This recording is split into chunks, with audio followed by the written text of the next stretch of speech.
Asianet news സ്പെഷ്യലാണ്. Lottery ടിക്കറ്റാണ് Karuvarakundu സ്വദേശി അബൂബക്കറിന്റെ സമ്പാദ്യം. ഭാഗ്യദേവത കടാക്ഷിച്ചില്ലെങ്കിലും സർക്കാരിനെ സമ്പന്നനാക്കാൻ അബൂബക്കറിന് കഴിഞ്ഞു.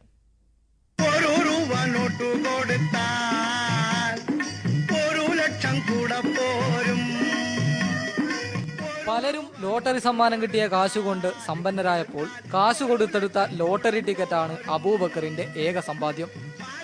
10,000 10,000 അല്ല, 6 ലക്ഷത്തിലേറെ രൂപയ്ക്കാണ് അബൂബക്കർ ഇതുവരെ ലോട്ടറി എടുത്തത്. സംസ്ഥാന ഖജനാവിന് ഇത്രയേറെ സംഭാവന നൽകിയിട്ടും ഈ സാധുവിനെ ഒരിക്കൽ പോലും ഭാഗ്യദേവത കടാക്ഷിച്ചിട്ടില്ല. അതിൽ അബൂബക്കറിന് പരിഭവവുമില്ല. ഭാഗ്യം ഇപ്പം എല്ലാവർക്കും കിട്ടില്ലല്ലോ, അതൊരു പ്രൈസല്ലേ ഉണ്ടാവുള്ളൂ. ലക്ഷങ്ങളും കോടികളും ടിക്കറ്റ് വിറ്റ് ചിലവാക്കുമ്പോൾ അതിലൊരു സമ്മാനം ഉണ്ടാവുകയുള്ളൂ, ഫസ്റ്റ് പ്രൈസ്. അത് എവിടെയെങ്കിലും കിട്ടും. 1967 സംസ്ഥാനത്ത് ലോട്ടറി ആരംഭിച്ചു. 70 മുതൽ തന്നെ അബൂബക്കർ ടിക്കറ്റ് എടുക്കാനും തുടങ്ങി. അന്നു മുതലുള്ള എല്ലാ ലോട്ടറി ടിക്കറ്റും ചാക്കുകളിലാക്കി വീട്ടിൽ സൂക്ഷിച്ചിട്ടുണ്ട്. ജീവിത പ്രാരാബ്ധങ്ങൾക്കിടയിലെ ഈ ലോട്ടറി ഭ്രമത്തോട് താല്പര്യമില്ലെങ്കിലും ഭാര്യ ഫാത്തിമയ്ക്ക് ഒരു സമാധാനമുണ്ട്. വികലാംഗരവരൊക്കെ അത് വിൽക്കണവരല്ലേ, അപ്പം അവർക്കൊക്കെ ഒരു നല്ല ഇതല്ലേ.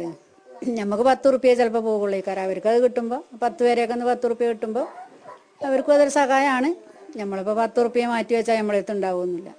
ലക്ഷക്കണക്കിന് രൂപ ഖജനാവിന് നൽകിയ പൗരൻ എന്ന പരിഗണന വെച്ച് സർക്കാർ ഒരു പ്രോത്സാഹന സമ്മാനം നൽകണമെന്നാണ് അബൂബക്കറിന്റെ ഇപ്പോഴത്തെ ആവശ്യം. അഷ്റഫ് വാളൂർ, ഏഷ്യാനെറ്റ് ന്യൂസ്, മലപ്പുറം.